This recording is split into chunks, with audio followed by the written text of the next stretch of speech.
¿Qué tal amigos? Un gusto saludarles en esta edición especial de Sports Room. Hoy estaremos conversando sobre la Copa del Mundo de Qatar 2022. Será una serie de programas especiales que estaremos desarrollando a través de Topside Agency para prepararnos para lo que será la cita que este año se estará jugando a finales de este 2022. Por supuesto, estaremos analizando grupo a grupo, estaremos dando detalles de lo que será esta distinta, diferente Copa Mundial, y tendremos a través de Topside también invitados muy especiales. Así que a disfrutarlo, ya sea de día, de noche, lo importante de las redes sociales y su interacción a lo largo de nuestro espacio. Así que disfruten de esta primera edición de Sports Room, edición Qatar 2022.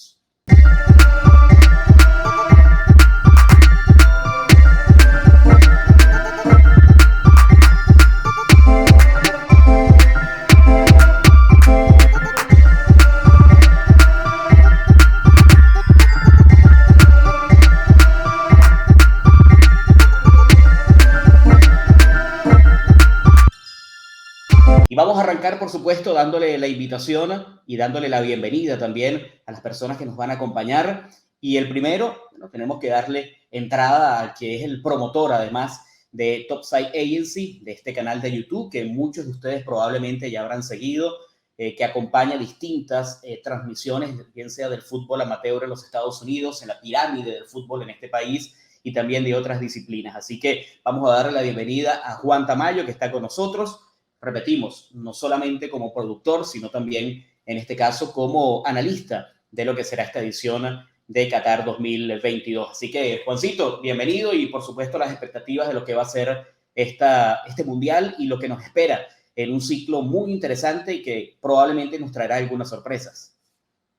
¿Cómo estás, Pedro? Un placer estar contigo ya en cámara por segunda vez. Y bueno, ya se viene el Mundial, ya falta poco y estamos listos para ver qué puede pasar. Claro que sí, y como decíamos, también vamos a tener muchas personas regadas por distintos lugares. Nosotros estamos en los Estados Unidos, específicamente en Miami, pero también dentro de la geografía estadounidense, por Houston, por Texas, está un buen amigo, además un analista de fútbol de los mejores que sin duda ha dado Venezuela en los últimos años, y es Leopoldo Salazar. Así que, Leopoldo, bienvenido a este proyecto, a lo que es esta puesta en escena de Sports Room edición Qatar 2022. Qué gusto, Pedro. Antes que nada, bueno, muchas gracias por esa presentación. Ahí la gente va a notar rápidamente nuestra amistad, ¿no? Gracias por presentarme de esa manera. Qué gusto compartir. Gracias por hacerme parte de este proyecto tan bonito y de invitarme. Y bueno, obviamente con Adrián, con Juan, es un gusto compartir acá y hablar un poquito de todo esto que nos gusta tanto. Cuando viene un mundial, la verdad que sabroso se nos hace hablar de todo esto. Y más este mundial que la verdad da para tanto, ¿no? Para tanto. Claro que sí, da para mucho y por eso queremos hoy comenzar no solamente hablando de los grupos, sino un poco de las expectativas de este Qatar 2022. Y como tú bien nombrabas, Leopoldo, también va a estar con nosotros Adrián Acosta, otro periodista venezolano, un gran amigo también, compañero, trabajamos juntos también en el departamento de prensa del Caracas Fútbol Club. Él está en Argentina y por eso le damos la bienvenida. Adrián, gracias por ser parte de Sports Room edición Qatar 2022. ¿Qué tal, Pedro? Saludos, Leo, Juan, un placer estar acá con ustedes y bueno, agradecerles la invitación y también el que me hayan tomado en cuenta para formar parte de este proyecto y comentar, analizar y opinar sobre este particular Mundial en Qatar, que seguramente va a traer muchas emociones. Desde Argentina va a ser mi segundo Mundial y se vive, ya les digo, pero a full. Así que va a ser bastante interesante compartirlo con ustedes e ir analizando partido tras partido y también lo extrafutbolístico, ¿no? Porque en temas de color en este país es bastante interesante comentarlo y analizarlo porque la pasión es muy, muy fuerte, ¿no? Pero agradecido con ustedes, chicos.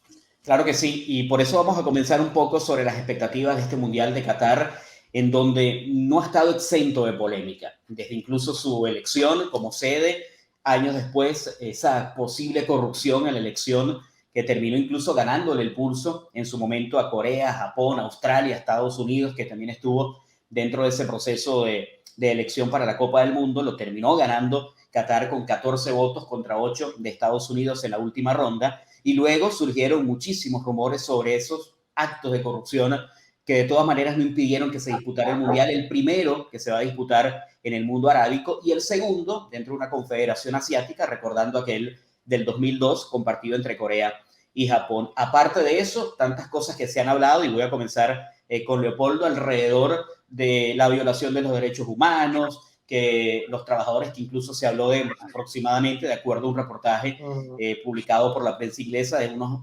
4.000 trabajadores que murieron porque no se les daba agua y comida durante trabajos forzados para tener a todo este mundial. Pero dentro de todo esto, y más allá de lo extrafutbolístico, ¿cuál es tu expectativa y qué esperas de un mundial que ya de por sí tuvo que cambiar de fecha debido a las altas temperaturas y lo logró? La FIFA es la única capaz de trastocar los calendarios en un año para darle cupo a Qatar como organizador.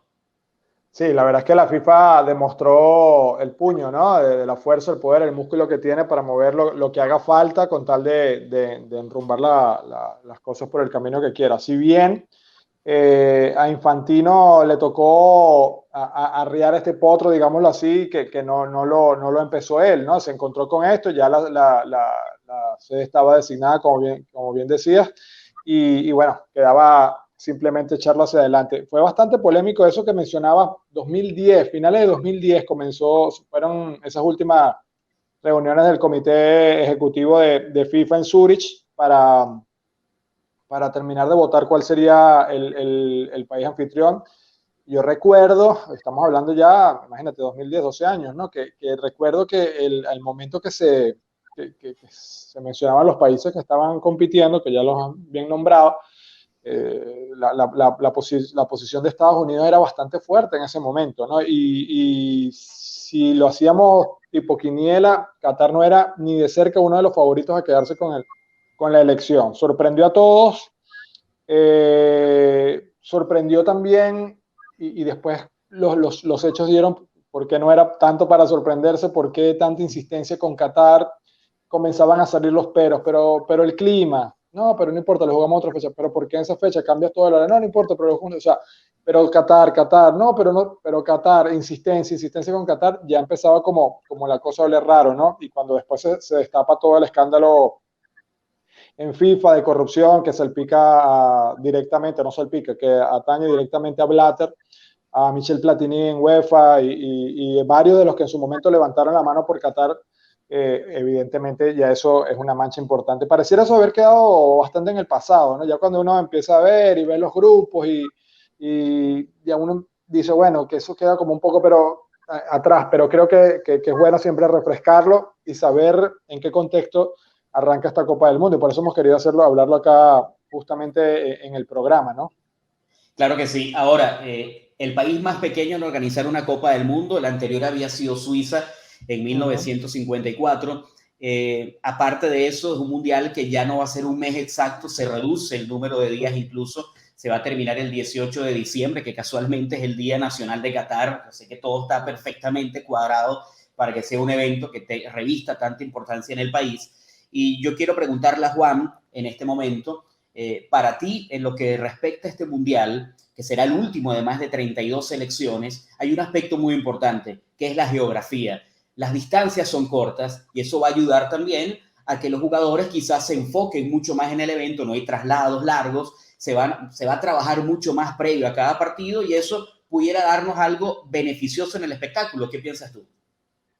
Sí, Pedro, obviamente eso va a ayudar y más que todo en un mundial que está muy atravesado, que ya hemos visto que hay varios jugadores que se están despidiendo del mundial sin haber arrancado, muchas lesiones, mucha sobrecarga en los jugadores, en los equipos, que vienen con partidos de Champions, Liga, torneos internacionales, todo muy cargado, que el mundial sea en distancias más cortas va a poder ayudar bastante a que los jugadores se puedan enfocar en el mundial y no tengan tanta carga en vuelos, en viajes, que va a ayudar también un poco, porque ya hay varios que se están lesionando y va a seguir así si los jugadores siguen dando el 100%, jugando 2-3 veces por semana.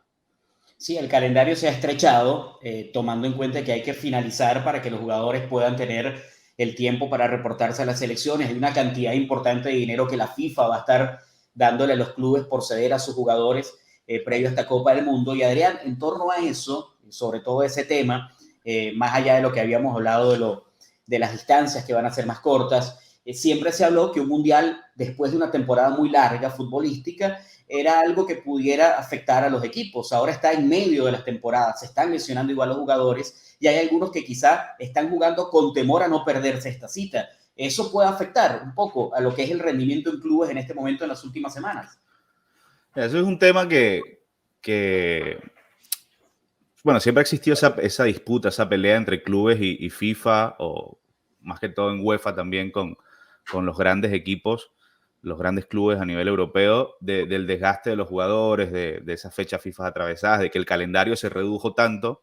El calendario sigue siendo el mismo, pero ya hay más cantidad de competencias, más cantidad de partidos, más cantidad de fechas FIFA, que bueno, siempre está ese riesgo de que el jugador se lesione, llegue fatigado a un evento, a un torneo, y el que paga esos platos rotos al final siempre es el club, que es el que paga la ficha de ese jugador, que es el que paga el salario de ese jugador, y esa disputa siempre ha estado y siempre ha existido, y creo que seguirá, porque viendo cómo está manejando FIFA el fútbol, lo que viene a partir de ahora es más torneos. Bueno, nació la National League, bueno, la doble vara también, porque se metían con el tema de la Superliga, que apretar más el calendario, esa Superliga que propuso en algún momento Florentino Pérez y grandes clubes a nivel europeo, de que eso iba a apretar mucho más el calendario. Pero bueno, vemos FIFA y FIFA sigue apretando el calendario, con torneos, con partidos amistosos oficiales, etcétera. Y bueno, siempre está ese riesgo, ¿no? Y los jugadores creo que sí, evidentemente se están cuidando. Bueno, hasta hace nada ya nos enteramos de la lesión de Dybala, que se pierde el Mundial, Di María, lesión muscular, Messi incluso no jugó el último partido con el Paris Saint-Germain por una molestia muscular, y eso prende las alarmas evidentemente en Argentina. Y así con muchas... ¿no? Correcto. Richarlison. Bueno, Diego Jota, Portugal, Danilo también, claro, prendiendo las alarmas, que son dos jugadores importantes dentro del esquema, ¿no? Yo no sé si al final son verdad o no esas lesiones, porque quizás el jugador se quiere cuidar también. Mira, no, pero es que algunos ya no van a jugar el Mundial, entonces no hay manera, ¿no?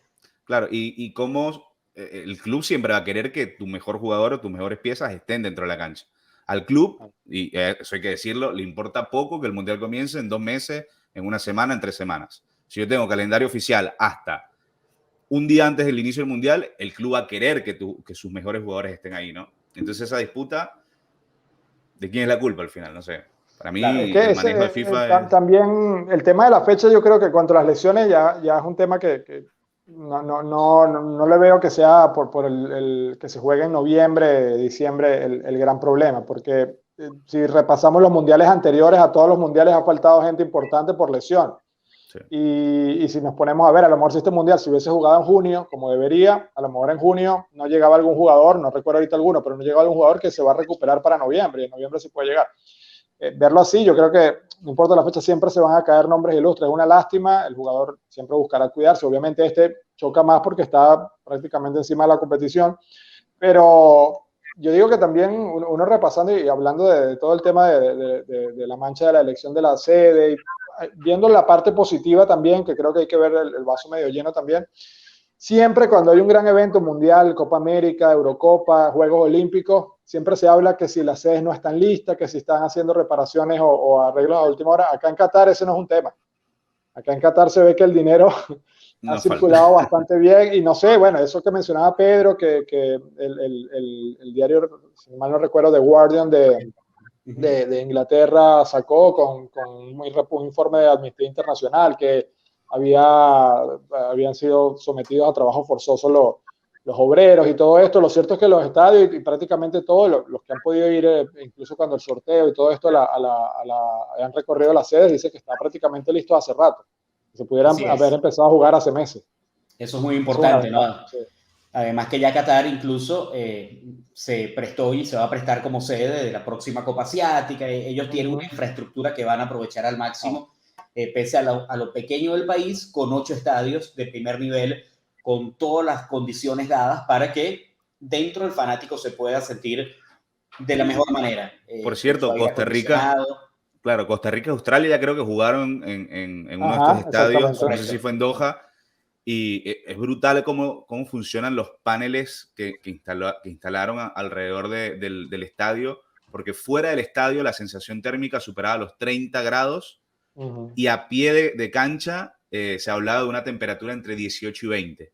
O sea, es de locos. Y bueno, esto teniendo en cuenta que en diciembre, noviembre, diciembre es el invierno, entre comillas, de Qatar, pero como la tecnología, claro, el ingeniero trabajó desde que se anunció la sede en 2010, creo que estaba leyendo por ahí en gol.com, creo que es la página, que el ingeniero que se encargó de estos paneles, de toda la infraestructura para el sistema de enfriamiento de los estadios, empezó a trabajar justo luego de que se anunció la sede de manera oficial, y en 13 años, en 10 años, realizó este sistema que te permite tener una temperatura fuera 35 grados y adentro estar a 18 20, teniendo en cuenta que es un estadio de 80.000 personas, que no es nada fácil enfriar una infraestructura. Sí, es un mundial que va a ser polémico, que bueno, la sede fue polémica, que todo ese tipo de cosas que se no hicieron de acuerdo, pero la organización sí ha estado al 100%, se vio en los repechajes, estadio full, estadio cerca, eso también va a ayudar también para que la afición pueda ir hasta más de un partido por día, porque están tan cerca de distancia que pueden aprovechar y ir al partido de las 5 de la mañana y el de las 2 de la tarde sin ningún problema. Eso que también va a ayudar bastante a este mundial, a dar un colorido diferente. Ahora, el tema de asistencia, chicos, le hago una pregunta así rapidito. Porque, si mal no recuerdo, en Brasil no todos los estadios estuvieron al 100% en los partidos, salvo evidentemente Brasil jugando de local, Argentina que siempre mete, Inglaterra. Rusia, el promedio aumentó y no sé qué esperen en este Mundial de Qatar, teniendo en cuenta también lo extradeportivo de esto que comentaba Pedro al principio del programa, de toda esta polémica que, bueno, el tema de derechos humanos, de que está prohibido la expresión amorosa en las calles y tal, entre personas de igual sexo. El tema del alcohol. ¿Qué esperan entonces a nivel de asistencia, digamos, en los estadios? ¿Vamos a ver muchos claros o piensan que por ahí, no sé, lleno total en cada uno de los partidos? Yo me lo imagino muy parecido a lo que fue Corea-Japón, donde pasó eso también, pero de repente veías a la tribuna llena y veías a fanáticos con la camiseta de Suecia de rasgos asiáticos. De rasgos Exactamente. Siguiendo, obviamente el comité organizador, parte del presupuesto que maneja es no permitir que quede una silla vacía allí, meterán a quien tengan que meter. Claro, la imagen del evento depende de eso, ¿no? El éxito depende que se transmita al mundo que el público acudió al llamado. Y entonces para ellos representa mucho esa imagen de un estadio repleto, independientemente de los equipos que estén sobre el terreno de juego, porque sabemos que por más razón y por más interés que pueda tener el Mundial, bueno, hay algunos partidos que son más o menos atractivos, eso siempre va a ocurrir, por más que el Mundial lo espera todo el mundo cada 4 años. Lo que no vamos a esperar... Ajá. Lo que pasa, perdón que te interrumpa, lo que pasa también es que ahorita que vamos a hablar de los estadios no son tampoco de una capacidad exageradamente alta. Excepto cuando el estadio donde se va a jugar el partido inaugural y donde se va a jugar la final, los estadios son de 40.000 personas, que es algo que se puede llenar más fácil en un estadio de 65.000, 70.000 personas, como lo había en Brasil o en Rusia, que costaba más llenarlo, pues habían 50.000 personas, pero se veían los vacíos. En un estadio de 40.000 va a ser más complicado que se vean esos vacíos y que el estadio se vea más lleno. Sí, bueno, ya que hablabas de los estadios, Juan, vamos a colocar allí la gráfica donde van a estar cada uno de los estadios que van a albergar esta Copa del Mundo, donde se va a jugar el primer partido, el Al Bayt Stadium. Allí se va a jugar el primer duelo entre Qatar y la selección de Ecuador, y el estadio de Lusail, ese va a ser la sede de la gran final de esta Copa del Mundo, un escenario con capacidad para 80.000 espectadores. El resto, ahí están apreciando las otras sedes, el estadio Ahmad bin Ali, el estadio Al Janoub, que es otro de los que estará dando su, vamos a decir, a la preciosa imagen de un estadio hecho con toda la capacidad, el estadio Al Sumana, el estadio en español Ciudad de la Educación, el estadio internacional de Jalifa y el estadio 974, como decía Juan, capacidad promedio de 40.000 espectadores en cada uno. Capacidad parecidas al estadio de Juana la Avanzadora. Sí, bueno. El Monumental de Maturín. Sí, que es un estadio de una capacidad que no corresponde a la población, ¿no? Bueno, que hablamos de un país muy pequeño, que para tener 8 estadios de esas características, dirás, realmente no pareciera acorde, pero estamos hablando de Qatar, dinero, y yo creo que la conclusión de esta primera parte es, dinero lo puede todo, y Qatar con dinero lo hizo todo. Yo no sé si, como decía Adrián, que el ingeniero, después de la elección del Mundial, al día siguiente ya estaba trabajando. Cuidado si no estaba trabajando desde antes. Acá bueno, dependiendo de si se sabía o no desde antes que Qatar iba a hacer la sede. Saud Abdul, que es el nombre le dicen Dr. Cool. Ok, bueno, quedó perfecto entonces, porque si es cool, claro, es por eso colocó el estadio frío. Por eso, haciendo el juego de palabras, y dice que, bueno, sí, que apenas se dio a conocer la noticia, que empezó a trabajar en este sistema de enfriamiento, y son esos paneles que no se alcanzan a ver en las fotos que recién mostramos acá en pantalla, pero son paneles que están justo cuando termina la platea o la grada del estadio. Viste que ninguno de los estadios tiene pista atlética como se acostumbra en Sudamérica, son estadios completamente al estilo europeo. Justo cuando termina la platea o la grada, hay una especie de zanja o un espacio, y justo ahí están todos los paneles rodeando en la cancha, y eso lo que hace es absorbe el aire caliente, lo procesa, lo limpia de polvo, de pelos humanos, incluso dice la nota, lo purifica completamente, y a medida que lo va purificando lo enfría y lo devuelve a todos los sectores del estadio, que tienen, se me olvidó la palabra, son como unos aspersores de aire. No son aires acondicionados como tal, son salidas o rendijas donde sale el aire frío, y abarca un radio de 2,5 metros por cada apertura de esas a lo largo de todo el estadio, digamos. O sea, es un sistema de ingeniería brutal que realizó este doctor, y por eso puede darse el lujo de bajar una temperatura de 30 a 35 grados a 17, 18 en pie de cancha.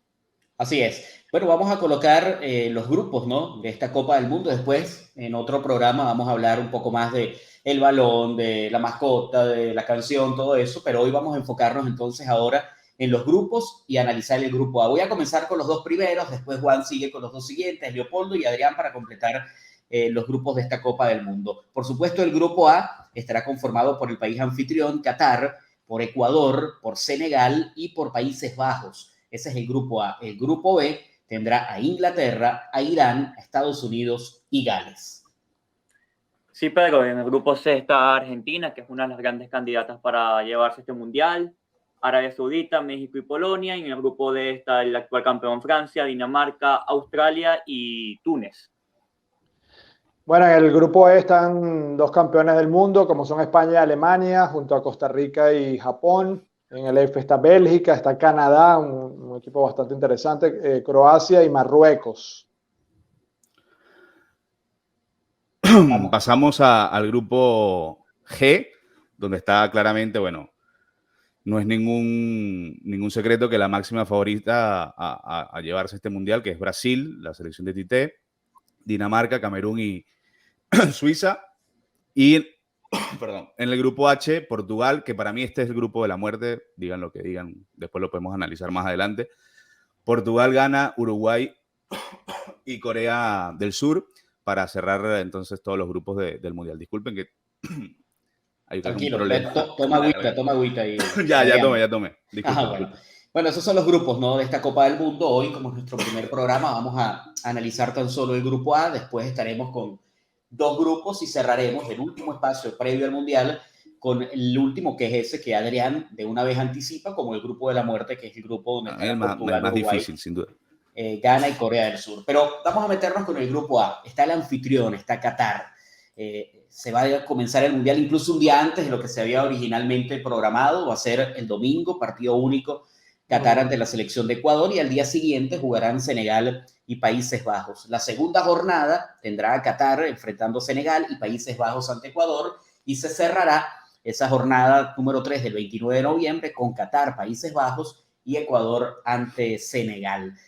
Cuando vemos este grupo por encima, ¿no?, al anfitrión siempre hay que considerarlo, más allá que futbolísticamente no sea Qatar una potencia, es la primera vez que va a una Copa del Mundo, y eso por ser país anfitrión. Es un país en una formación todavía futbolísticamente hablando, si bien hay resultados muy interesantes como ser campeón sorpresivamente de esa Copa Asiática del 2019, pero si algo ha tenido Qatar en los últimos años ha sido un trabajo de la mano de su técnico, de Félix Sánchez, el español. Él dirigió inferiores, la sub-20, la sub-23, tomó el cargo en 2017 y de ahí en adelante no ha dejado Qatar de jugar. Y eso siempre es muy importante. Él tiene un grupo...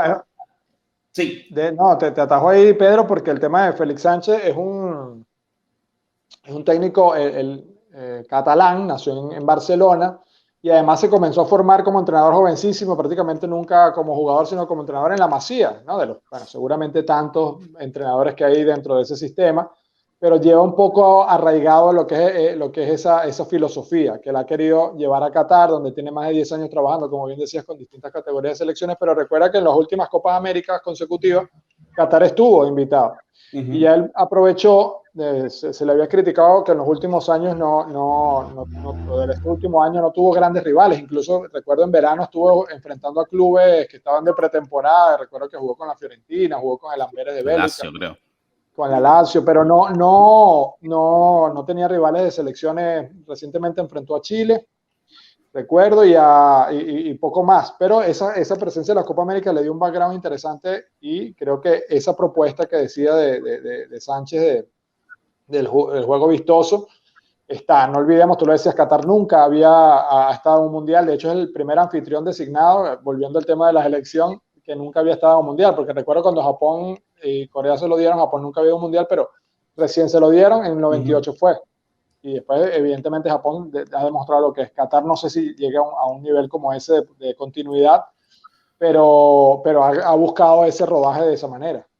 Y ese tema es tan interesante que tú dices, Leopoldo, de formación, y un técnico que además forma parte de lo que es un proceso que generalmente ha tenido la Masía, y es que Qatar durante muchos años tuvo una problemática, por así decirlo, problemática que incluso fue atajada en un momento por la FIFA, que era la cantidad de jugadores que ellos nacionalizaban para poder jugar y tratar de ser un equipo mucho más competitivo. En el banquillo de Qatar históricamente ha habido seleccionadores con recorrido y de nombre, ¿no? Estuvo Sebastián Lazzaroni, estuvo Paulo Tuori, estuvo Jorge Fossati, ¿no? El uruguayo que fue el que estuvo previo a Félix Sánchez.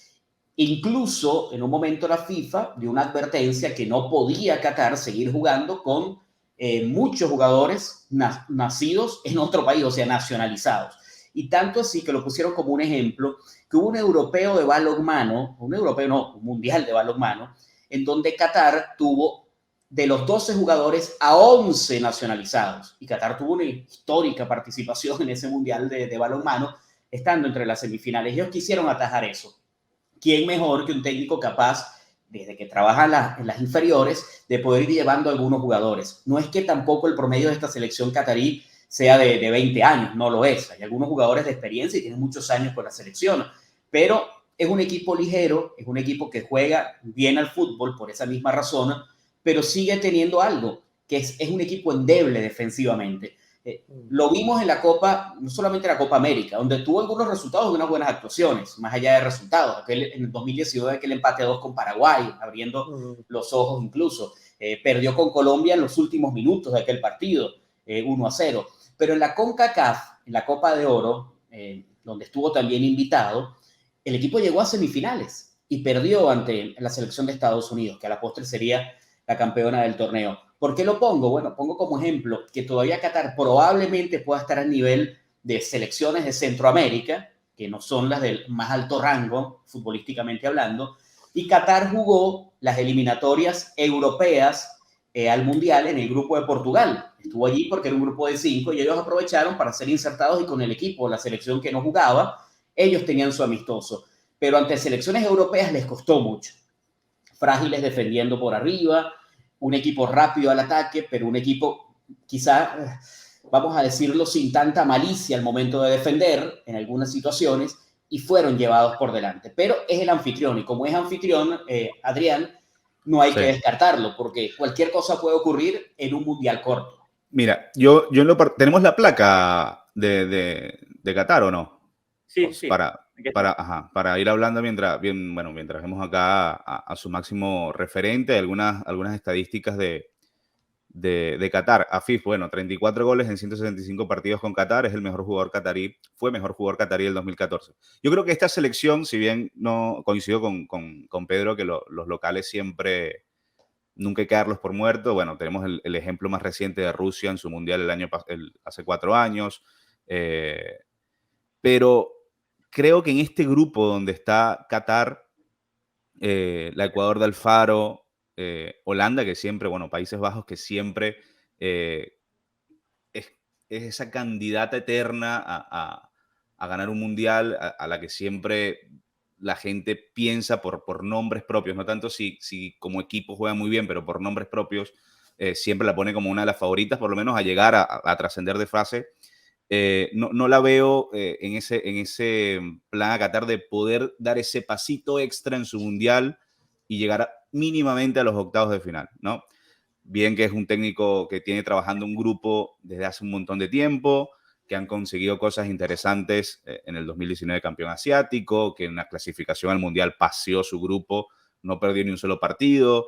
Pero bueno, viendo el panorama de este grupo A, dudo mucho que puedan acceder a ese pasito más que aspira toda selección, digamos, chica, entre comillas, que tiene todo su mérito estar, pero sí, es una selección chica, de llegar a esos octavos de final, ¿no? Creo que Ecuador, Países Bajos, incluso la misma Senegal, que... Sí. Sería un batacazo si se meten. Por eso, un batacazo, que incluso Senegal en el 2012 pudo haber dado el lujo de decir, mira, llegué séptima en el Mundial, ¿se acuerdan? De Corea-Japón. Y hoy tiene al segundo mejor jugador del mundo, como es Mané. Entonces, para mí, no voy a decir decepción ni fracaso, porque es Qatar, pero no creo que puedas rasgar muchos puntos en el grupo A. No, Qatar, yo siento que el trabajo de Qatar en este mundial va a ser intentar complicar al Ecuador de Alfaro o a Senegal, pero no tiene para meterse en octavos de final. Más bien te diría que el partido más importante de esta fecha, cuando andábamos viendo, es el último partido entre Senegal y Ecuador, que ahí se puede definir el segundo clasificado. Porque si todo pinta como tiene que ir, Países Bajos debería ya estar en octavos fácil y se deben matar entre Ecuador y Senegal, que sería el partido a muerte, porque los dos están obligados a ganarle a Qatar. No queda duda en eso. Ojo Ecuador, ¿eh? Sí, y de eso vamos a hablar ahora. No sé, Leopoldo, para ti, para Qatar, ¿qué sería un éxito futbolísticamente o deportivamente hablando en este grupo? El primer partido es clave y es Ecuador. Y pudiéramos decir que en un primer partido, un resultado favorable puede alimentar a Qatar. Por más que futbolísticamente hoy, estamos claros, creo que coincidimos, Qatar no es favorito en este grupo, ni mucho menos para trascender. Sí, yo creo que sería un buen mundial para ellos. Primero mostrar avance y salir con la frente en alto. O sea, no salir goleado, no salir vapuleado.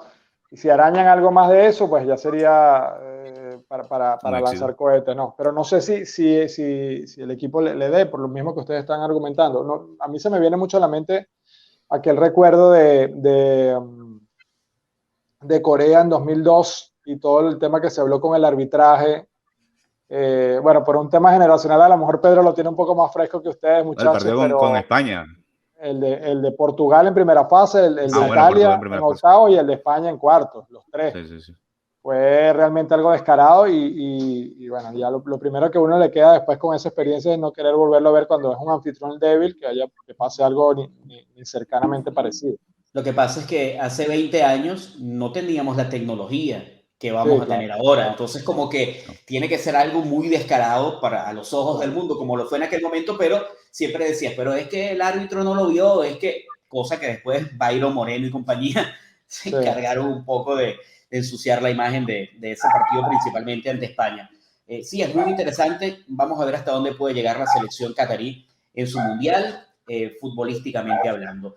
Ecuador, asomaba Adriana Ecuador y cuidado con esta selección que está en su cuarto mundial, que probablemente de los países suramericanos ha sido uno de los proyectos más interesantes en los últimos 25, 30 años, que le ha traído como resultado estar en mundiales, y no solamente estar en mundiales, sino además ser un competidor en cada eliminatoria suramericana con buenos partidos. De la mano, de este caso, de Gustavo Alfaro como técnico, Ener Valencia como su gran capitán y referente histórico actual de un equipo que además... Aquí colocamos a Piero Hincapié, pero es que tiene muchos jugadores jóvenes de talento que están en Europa y son titulares. Y eso es muy importante, ser titulares, ser figuras, no estar en Europa únicamente, sino poder jugar cada uno de los fines de semana. Entonces, de este Ecuador, y creo que mucho tiene que ver y comienzo con Leopoldo, todo ese proceso que ha llevado a esta selección, incluso con lo que hemos visto a nivel de clubes con Independiente del Valle, que se ha trabajado mucho desde la base y que ha tenido una explosión importante en resultados deportivos. Esa es una manera de decir qué bien se están haciendo las cosas en Ecuador a todo nivel, ¿no? Porque lo ves en selección y lo ves en clubes, que muchas veces no pasa. A veces ves crecimiento de selección, nos pasó a nosotros. Nuestra selección creció mucho en algún momento y el torneo de clubes siempre se iba quedando rezagado. En Ecuador se ha podido ver otra cosa y fíjate que uno de los pocos ejemplos donde pudiéramos decir que, entre comillas, benefició la pandemia a alguien después de toda esta tragedia que trajo ese 2020 fue a Ecuador. Ecuador inició este proceso con Jordi Cruyff. Pocos lo recuerdan ya, pero le habían dado la selección a Jordi Cruyff, que prácticamente por el mismo tema pandemia, porque el mismo técnico no se hallaba, se terminó yendo, y eso terminó siendo lo que al momento decía, bueno, un barco a la deriva. Ecuador terminó siendo lo mejor la llegada de Alfaro, ¿no? Y cómo dio con la tecla rápido, con esa generación que tú mencionaste, que fue mundialista también por categorías, tenía de dónde echar mano, los jugadores emblemáticos también respondieron, y la gran virtud siempre de Ecuador fue la localía. Esta vez, esta eliminatoria fue tan buena para Ecuador que no solamente fue un gran local, sino también sacó puntos importantes de visitantes, y lo que en algún momento puso en duda todo este tema del chico de la nacionalidad, de la alineación indebida, que al final decían que se le iban a dar el cupo a Chile, no manchó en ninguna cosa, ni siquiera opacó la gran eliminatoria que hizo Ecuador. Así es. Sí. Para ti, Juan, Ecuador en este grupo lo asomas como candidato realmente a clasificar por esa generación, por ese grupo de trabajo compacto que tiene su técnico Alfaro a disposición. Mira, Pedro, lo iba a comentar, solamente que dejé que Leopoldo terminara, pero sinceramente viendo cómo vino Ecuador, el grupo, cómo se armó, cómo lo maneja Alfaro, que me parece que lo maneja increíble, agarró un equipo que no iba al Mundial desde el 2014, que quería ir a un Mundial, que todo el mundo decía va a ser muy difícil, Alfaro tiene que trabajar, pero para mí Ecuador hoy por hoy va a ser una de las grandes sorpresas de este Mundial. Para mí va a poder superar su tope más alto, que fue octavos de final, y cuidado si trasciende en este Mundial, porque va a ser la gran sorpresa para mí de todo este Mundial, el equipo que va más fuerte, que pueda sorprender a complicarle la vida a más de uno de los grandes. Para ti, Adrián, tú mismo lo asomaste y lo colocaste allí en principio a Sí. Ecuador. La fortaleza que ves de esta selección ecuatoriana, ¿por qué uno debe considerarla capaz de acceder a la siguiente ronda?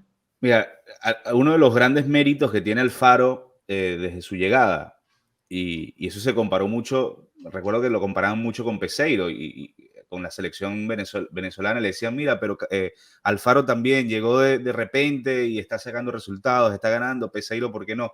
Pero yo creo que la virtud o el gran mérito que tiene Gustavo Alfaro es que desde siempre ha sido un gran administrador de vestuario. Acá en Boca, cuando estuvo Alfaro, acá en Argentina, se le podía criticar su juego, que su estilo de juego quizás no es muy llamativo, no es muy ofensivo, no es el más vistoso.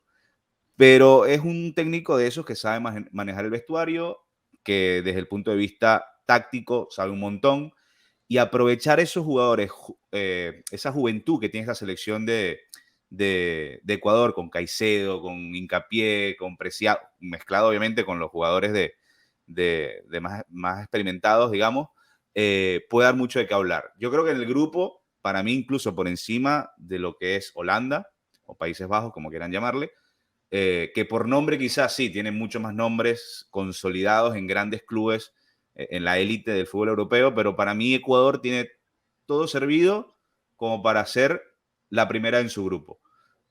Un equipo que fue hasta dificilísimo ganarle en las eliminatorias. Yo no sé, creo que, no recuerdo ahora, y no me voy a poner a buscar cómo salió parado frente a Brasil y Argentina, pero yo recuerdo todas las jornadas, Ecuador era un rival súper difícil para cualquiera en Conmebol.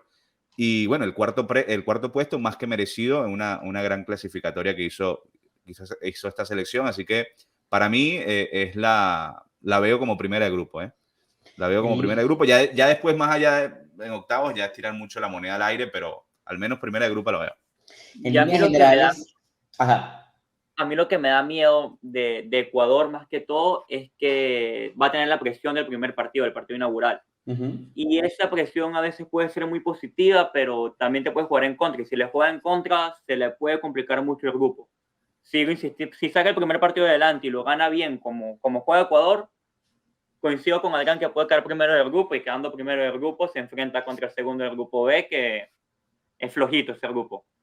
Ahora, y para cerrar Ecuador y meternos ya con Senegal, en el contexto del fútbol sudamericano, en lo que ha sido la evolución de varias selecciones, quitando a las tradicionales, a Brasil, a Argentina, probablemente hasta la propia Uruguay, aunque Uruguay ha tenido algunos procesos más difíciles que otros para ir al Mundial, yendo a repechajes y todo.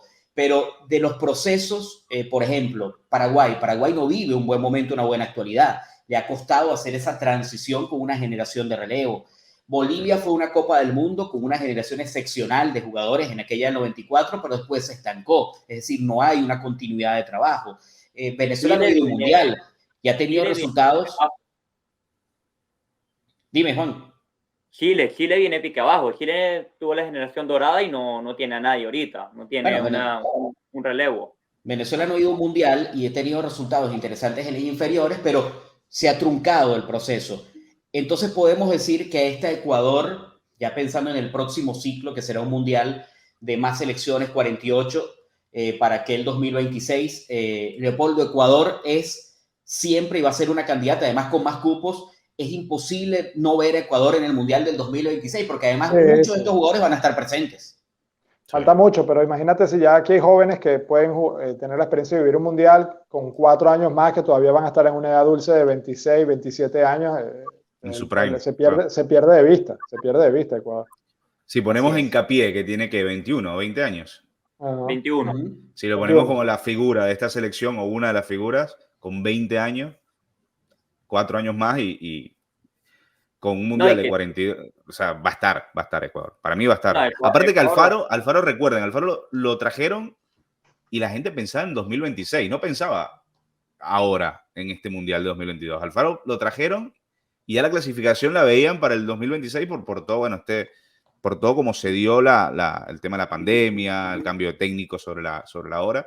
Y bueno, le han salido las cosas bien y es una selección muy joven, claro que sí. Y para mí va a ser una selección que si se sigue manejando bien, como lo vienen manejando desde la estructura, porque Ecuador tuvo un cambio radical incluso desde lo más mínimo que es el logo, el escudo, toda la restauración que sufrió la Federación Ecuatoriana, desde su branding hasta su forma en cómo trabajar las categorías menores, la selección mayor, el proceso de darle oportunidad a los jugadores jóvenes. Por eso, para mí, yo creo que es el modelo a seguir. Lo vemos a nivel de clubes, recién lo mencionaba Pedro, con los equipos haciendo protagonistas en los torneos de Conmebol.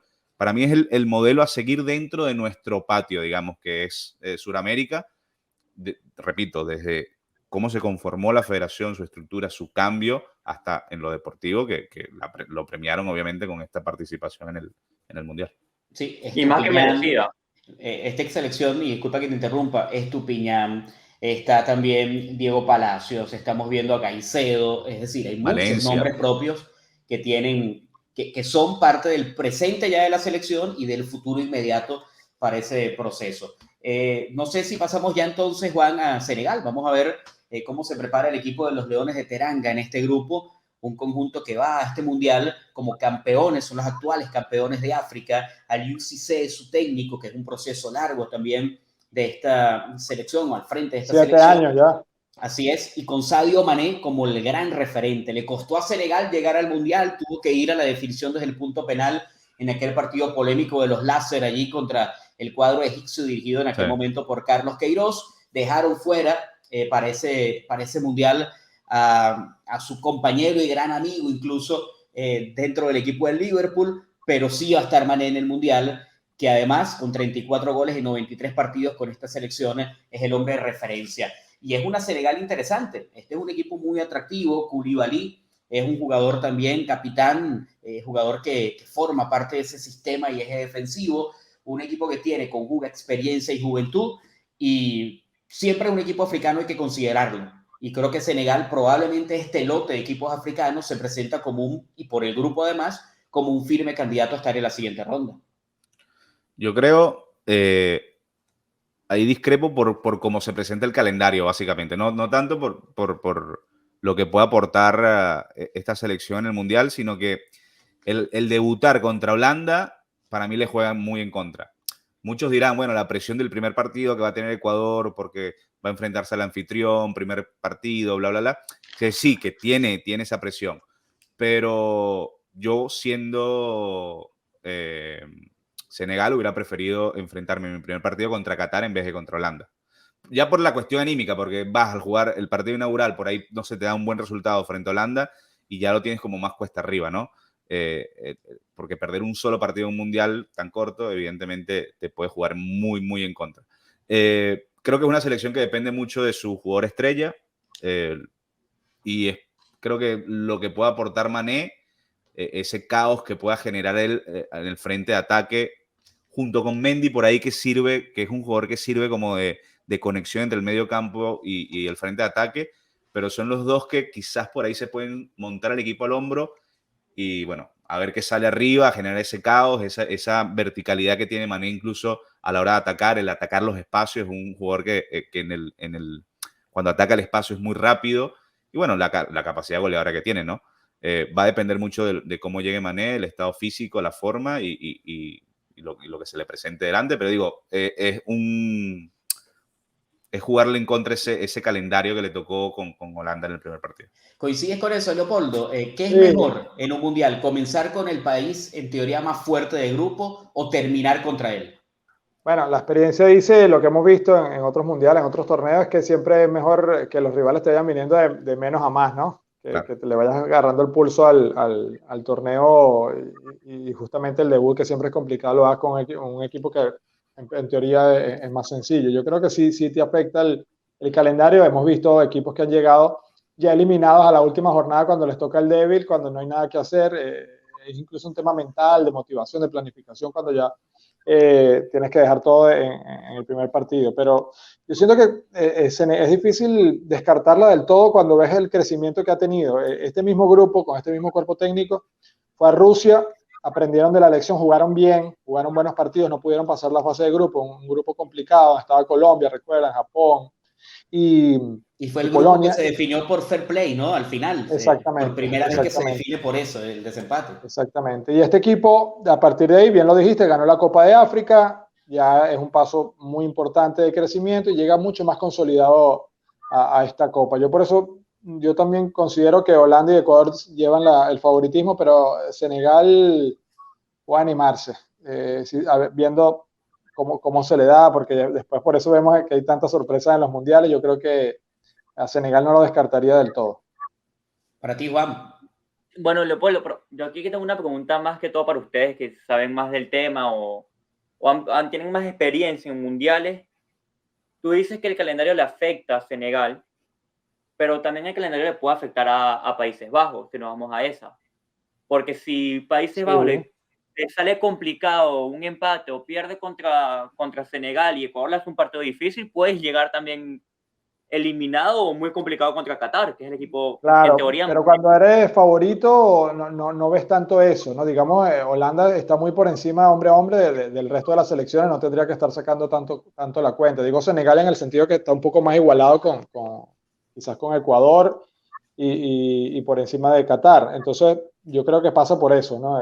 Cuando se puede hablar un poco del Canadá, pero al final tienes que enfrentar a los tres igual. Lo que sí digo es que si pudiera escoger, yo estuviera en esa posición y pudiera escoger el calendario, siempre me gustaría arrancar de menos a más. Holanda no tiene que ver rival, no tiene que ver fecha en el calendario, simplemente salir a imponer. Sí creo que es ya hablaremos de Holanda, pero es la filosofía de Van Gaal. Van Gaal creo que no es un técnico de sacar números ni especular, sino va de frente, ¿no? No, Sí. obviamente.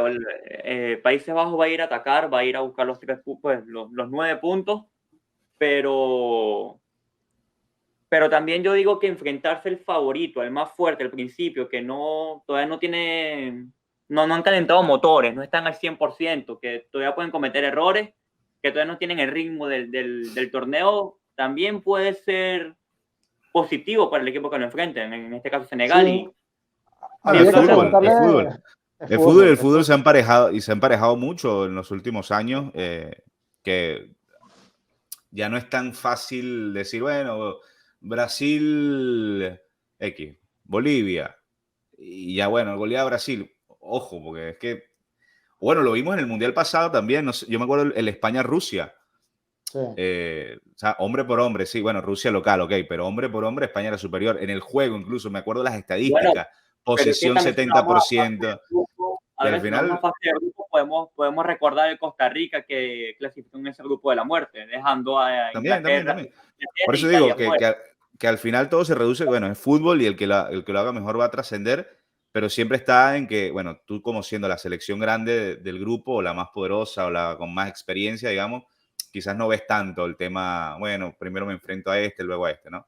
Como Y que no ven una opción de un batacazo de que Países Bajos se quede fuera de este grupo.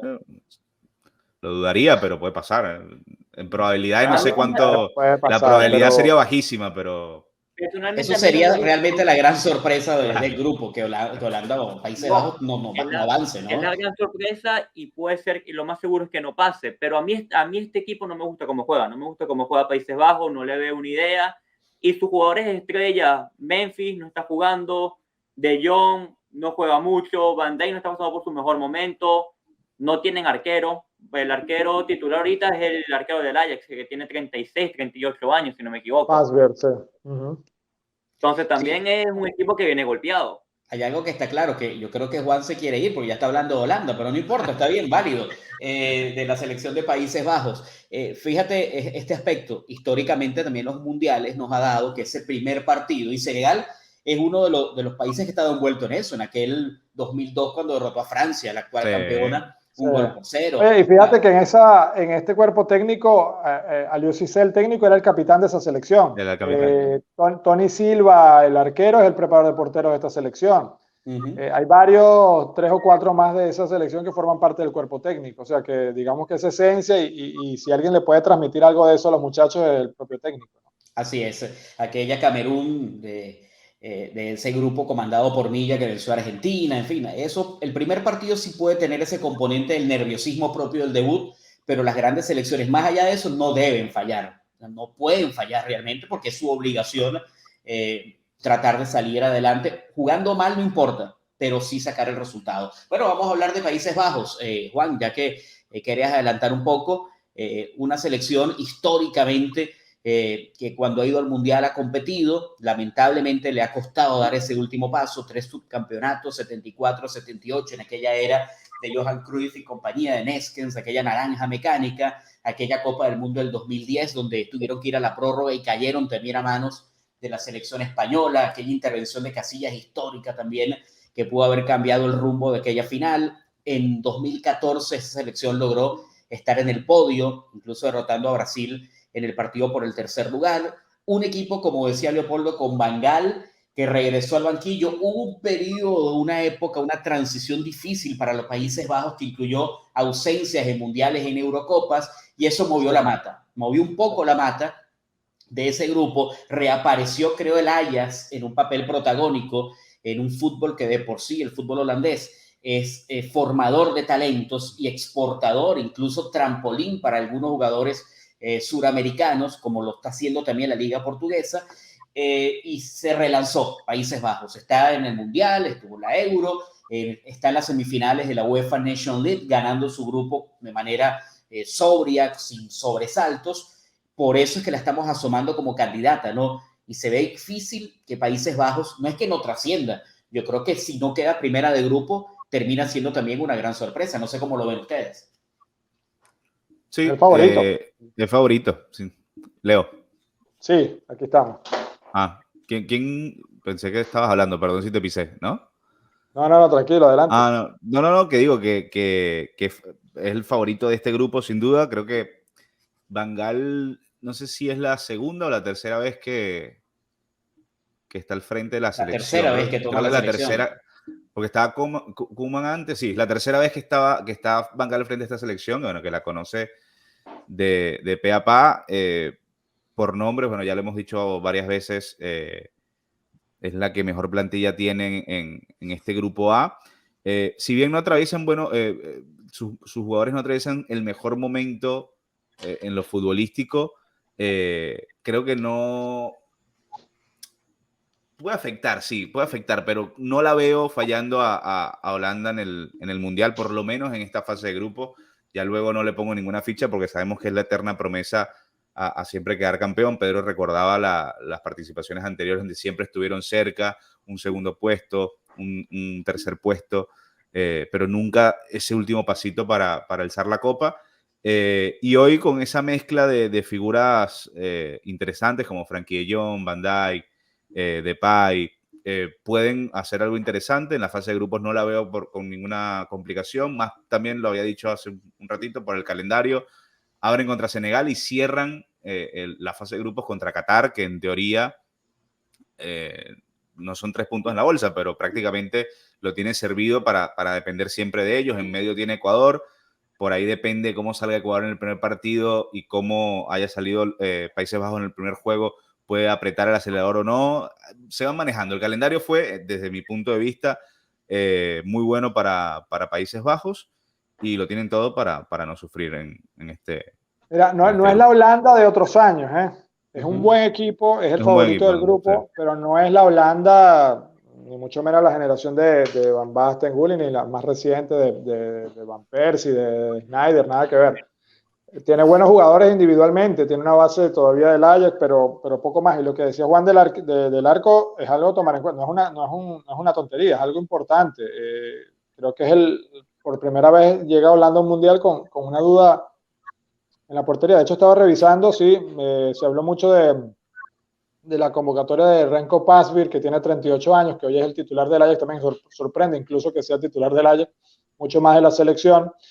Silesen, que se fue del Valencia, ahora está en el Negni Mega, equipo pequeño de la primera división del país, y viene probando Van Gaal, demostrando que no tiene un puesto, alguien seguro para el puesto a Flecken, que es un semidesconocido que juega en la Bundesliga en el Friburgo, y Andres Nopper del Herenveen, otro equipo pequeño de Holanda. Y te das cuenta que la portería de esta selección no tiene un dueño.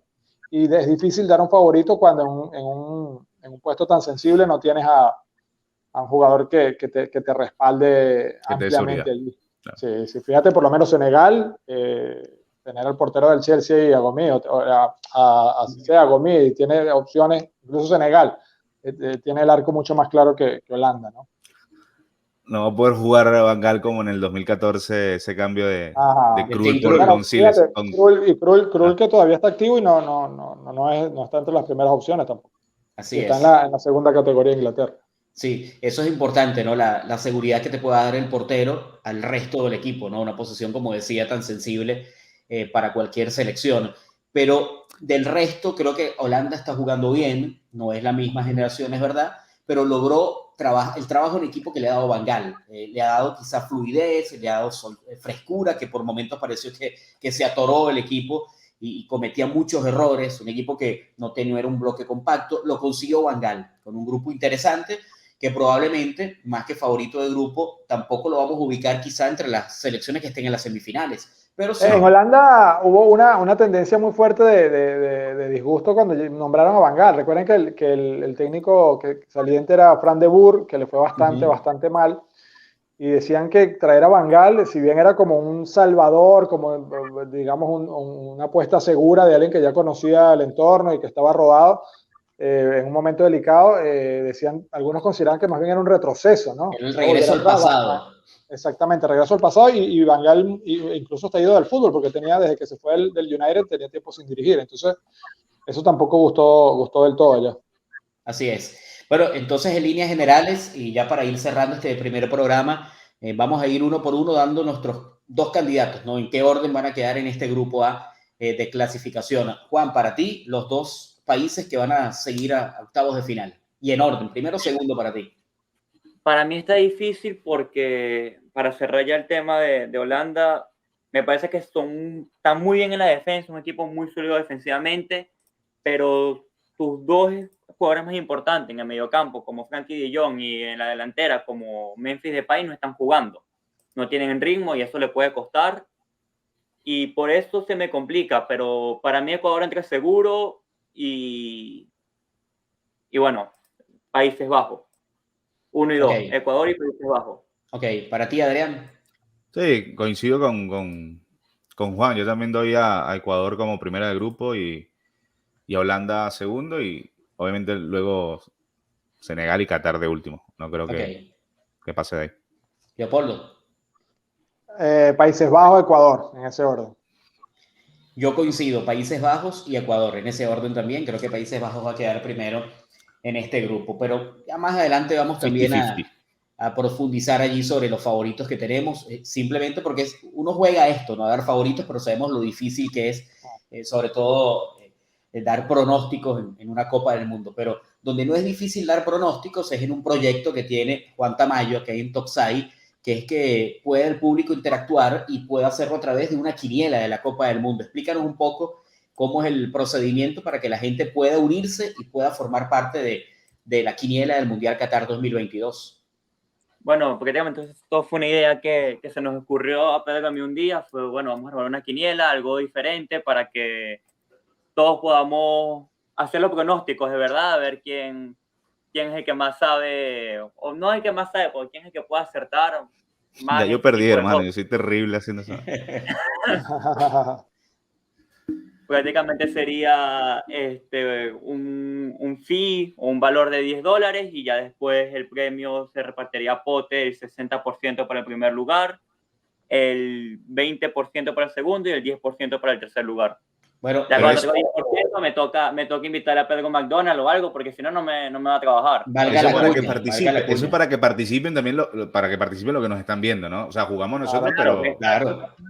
Okay, y a partir de que del siguiente episodio metemos como digo, la información de dónde depositar, digamos. Ya eso va a aparecer ahorita en pantalla. Eso va a aparecer. Bueno, listo. Bueno, me estoy saltando el protocolo entonces. Pedro pone mi entrada en el... Claro, y claro. Ya cuando... Y si gana cobro ya del sino que nos inventaremos algo nosotros para hacer una interna. Para decirlo Pedro es peligroso en las quinielas. Yo sí. En las quinielas donde está Pedro no me gusta jugar. Sí, mira, bueno, yo históricamente peleo, no he ganado todas, pero sí gané. Aquella del 98, entrando a trabajar en Meridiano, la gané. De pasante estaba yo y me dijeron última hora, mira, ¿quieres participar? Y bueno, participé. Recuerdo que el premio fue en aquel momento, imagínate, si le quitas todos los ceros que le han quitado la moneda, no vale nada, ¿no? Pero fueron 450.000 bolívares bueno, pero de los premio. Bien. Al dólar no te acuerdas. Habría que buscar cuánto estaba el dólar en el 98. En el 98, sí, pero eso me salvó porque para lo que yo cobraba como pasante, yo pude sobrevivir el resto del año. A Pedro siempre le preguntaban, cada vez que uno estaba con Pedro en la calle, uy, tengo un retorno acá, no sé si soy yo. Sí, eres tú. Bueno, pero concreta. No, bueno, nada, que siempre te pedían datos y estadísticas para armar las quinielas y jugarse su parlay. Conozco un gran entrenador que siempre te agarraba ahí en el club y te preguntaba cositas para jugar. Y tú siempre le dabas el dato. Sí, pero no ganaba. No, yo en quiniela lo único que me recuerdo que he pegado así fue el Bosnia-Argentina en el 2014, que fue cuando Bosnia le ganó a Argentina en ese batacazo que nadie... Fue una victoria o un empate, no me recuerdo. Pero fue la única así que yo digo... Fue golpe de suerte. Yo siempre llego último, así que eso es una esperanza para todos los que nos escuchan. Al menos yo soy el que va a quedar último en la quiniela, así que... Que no volteemos la tabla, Adrián, eso es lo de menos. Bueno, no nos queda más que cerrar y agradecerles a ustedes, a Juan, a Adrián, a Leopoldo, que nos hayan acompañado en esta primera entrega de Sport Room Qatar 2022. Pendientes porque ya estaremos con ustedes la próxima semana analizando los otros grupos e interactuando mucho más con ustedes. Así que no nos queda más, Leopoldo, Adrián, Juan. La despedida, nos reencontramos la próxima semana. Hasta la próxima. Así que muchísimas gracias y recuerden, esto es Sport Room, edición Qatar 2022 a través de Topside.